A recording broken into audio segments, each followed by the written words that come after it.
नमस्कार, आदाब, Sat Sri Akal, very good evening to all. I hope all are doing very well. दोस्तों, 14 जुलाई, जी हाँ, 14 जुलाई एक और ख़ास कलाकार की आज पुण्यतिथि है। अभी मैंने अपने पिछले वीडियो में रोशनलाल नागरथ जी यानी कि रोशन साहब का ज़िक्र किया, जिनकी आज बर्थ एनिवर्सरी है। 1917 में जन्मे और 1967 में इस दुनियाए फ़ानी को रोशन साहब ने अलविदा कहा। आज की तारीख में 14 जुलाई की बात अगर हम करें, तो 14 जुलाई का दिन एक और ख़ास कलाकार के बारे में है। इस कलाकार की आज पुण्यतिथि है। 14 जुलाई 1975 को लिवर सिरोसिस के चलते इस कलाकार ने इस दुनियाई फ़ानी को अलविदा कहा। इस कलाकार का जन्मदिन है 25 जून, जी हाँ, 25 जून। 25 जून 1924 को इस कलाकार ने जन्म लिया, भारत में नहीं, इराक में। इनके पिताजी श्री चूनीलाल कोहली जी जनरल अकाउंटेंट थे इराकी पुलिस में, और इराक में बगदाद शहर में इनका जन्म हुआ। बाद में 1932 में ये लोग भारत वापस आए और चकवाला टाउन, जो कि झेलम डिस्ट्रिक्ट में पड़ता है, वहाँ ये लोग रहने लगे। इस दौरान इनके नाना जी के पास इनका भरण पोषण हुआ, जबकि इनके पिता चूनीलाल जी मुंबई यानी कि बम्बई चले आए और बिज़नेस अपॉर्चुनिटीज़ तलाशने लगे। बाद में इनका परिवार बम्बई, जो आज की तारीख में मुंबई है, वहाँ चला आया और इन्होंने अपनी स्कूलिंग मुंबई में और उसके बाद देहरादून में भी की। फिर इस कलाकार ने आर्मी जॉइन की एज ए सेकेंड लेफ्टिनेंट। ये 2 साल आर्मी में रहे और द्वितीय विश्व युद्ध यानी कि सेकेंड वर्ल्ड वॉर के दौरान ये आर्मी में रहे, 1943 से 1945 के बीच में। द्वितीय विश्व युद्ध 1945 में समाप्त होने के बाद इस कलाकार ने आर्मी से सेवानिवृत्ति ली और उसके बाद ये बम्बई आए। बम्बई में ऑल इंडिया रेडियो यानी कि आकाशवाणी में उस्ताद फैयाज़ खां साहब, उस्ताद अली अकबर खां साहब जैसे दिग्गज कलाकारों के साथ, और उस ज़माने में जो गज़ल की बहुत बड़ी गायिका थीं, जिनका नाम आज भी गज़ल की दुनिया में बड़ी इज़्ज़त से लिया जाता है, बेगम अख्तर जी, इनके साथ भी इनको काम करने का मौका मिला।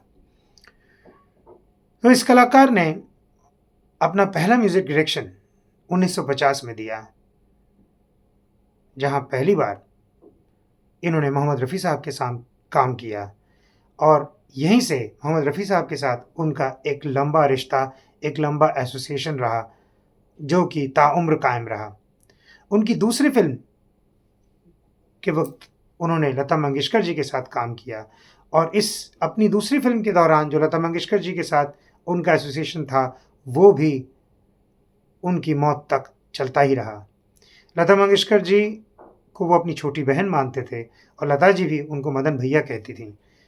और लता मंगेशकर जी ने मदन मोहन जी के लिए जो गीत गाए हैं, उसका कोई सानी नहीं है। जी हाँ दोस्तों, जब हम बात कर रहे हैं गज़लों की, जब हम बात कर रहे हैं लता मंगेशकर जी की और इस कलाकार की, तो ये कलाकार और कोई नहीं, मदन मोहन कोहली जी हैं, जो कि आर्मी में सेकंड लेफ्टिनेंट रहे थे। तो इस कलाकार ने गज़ल को भारतीय हिंदी सिनेमा में इस तरह से पेश किया कि मेरे और आपके जैसे आम आदमी, जिनको शास्त्रीय संगीत की तरबियत हासिल नहीं है, वो भी गज़ल समझ सकें, सुन सकें, पसंद कर सकें।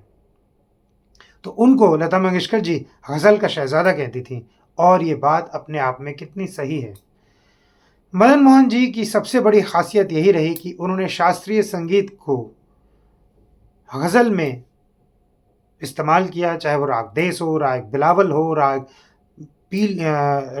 पीलू हो, राग भैरवी हो। उन्होंने जिस तरह से राग यमन कल्याण हो, उन्होंने जिस तरह से मोहम्मद रफ़ी साहब, तलत महमूद जी, लता मंगेशकर जी और आशा भोसले जी से गज़लें गवाई, चाहे वो राजा मेहदी अली खां साहब की लिखी हो या राजेंद्र कृष्ण जी की लिखी हो या साहिर लुधियानवी जी की लिखी हो, चाहे वो फ़िल्म अनपढ़ के लिए या फ़िल्म वो कौन थी या और कोई फ़िल्म। फिल्म नौनिहाल, नींद हमारी, ख्वाब तुम्हारे, और भी कई फिल्में हैं। किस किस का हम जिक्र करें? फिल्म दस्तक के लिए मदन मोहन जी को सर्वश्रेष्ठ म्यूजिक डायरेक्टर और मोहम्मद रफ़ी साहब को सर्वश्रेष्ठ प्लेबैक सिंगर का नेशनल अवार्ड मिला था सन 1970 में। इस फिल्म में संजीव कुमार जी और रेहाना सुल्ताना जी थे और इसमें भी लता मंगेशकर जी का एक बहुत ही सुंदर गज़ल है। तो मदन मोहन जी की सबसे बड़ी खूबी यही रही कि उन्होंने गज़लों को आम आदमी तक पहुंचाया और इस काम में कैफी आज़मी साहब और राजा मेहदी अली खान साहब और साहिर लुधियानवी जी और राजेंद्र कृष्ण जी, इन 4 कवि और शायरों ने मिलके ऐसी-ऐसी गज़लें इनके लिए लिखी, चाहे वो फ़िल्म मेरा साया हो, चाहे देख कबीरा रोया या फ़िल्म शराबी या कोई और फ़िल्म। आप इनकी द्वारा रचित फ़िल्मों में जो म्यूज़िक दिया गया है, वो गाना सुनते ही आपको एकदम से पता चल जाता है कि ये मदन मोहन जी के अलावा और कोई नहीं हो सकता। आप एकदम से पहचान जाते हैं। तो ये खूबी रही है मदन मोहन जी की। आप फ़िल्म नौनिहाल के गाने सुन लीजिए, आप फ़िल्म मेरा साया के गाने सुन लीजिए, आप कोई भी फ़िल्म उनकी उठा लीजिए, वो कौन थी, अनपढ़, जहाँ पर भी लता मंगेशकर जी से उन्होंने गवाया है, फ़िल्म अदालत, फ़िल्म संजोग, देख कबीरा रोया, एक से एक फ़िल्में जिनमें एक से एक लिरिक्स। फ़िल्म हकीकत को हम कैसे भूल सकते हैं? कैफी आज़मी साहब की लिरिक्स, रफ़ी साहब और लता जी ने इसमें भी बेहद खूबसूरत काम किया। नींद हमारी, ख्वाब तुम्हारे, एक लाइट रोमांटिक फ़िल्म, इसमें भी गज़लें हैं। फ़िल्म नीला आकाश की गज़लें उठाकर सुनिए आप लोग। आप यकीन नहीं करेंगे, इतनी बेहतरीन गज़लें हैं। रोमांटिक गज़लें आम आदमी सुन सकता है, समझ सकता है, ये मदन मोहन जी ने सबको करके दिखाया। तो इस कलाकार ने 1975 में इस दुनियाए फ़ानी को अलविदा कहा, मगर उससे पहले आप याद करिए दोस्तों, उनकी आखिरी फ़िल्म कौन-सी थी? ये वो फ़िल्म थी जिसमें ऋषि कपूर जी एक बेहतरीन किरदार अदा करने वाले थे। फ़िल्म थी लैला मजनू। इस फ़िल्म के लिए कहा गया था कि श्री किशोर कुमार जी ये गीत गाएँ, क्योंकि किशोर कुमार जी का उन दिनों वर्चस्व चल रहा था। पर मदन मोहन जी ने कहा कि नहीं, मैं जिस तरह का संगीत बना रहा हूँ, मैं जो गज़लें बना रहा हूँ इस फ़िल्म के लिए, वो एक ही आदमी गा सकता है, वो है मोहम्मद रफ़ी साहब। और वो इस बात पर अड़े रहे। और आप देखिए, मोहम्मद रफ़ी साहब ने जो भी गज़लें फ़िल्म लैला मजनू के लिए गाई हैं, वो कितने सही साबित हुए कि उनकी आवाज़ ऋषि कपूर जी पर कितनी सही बैठी।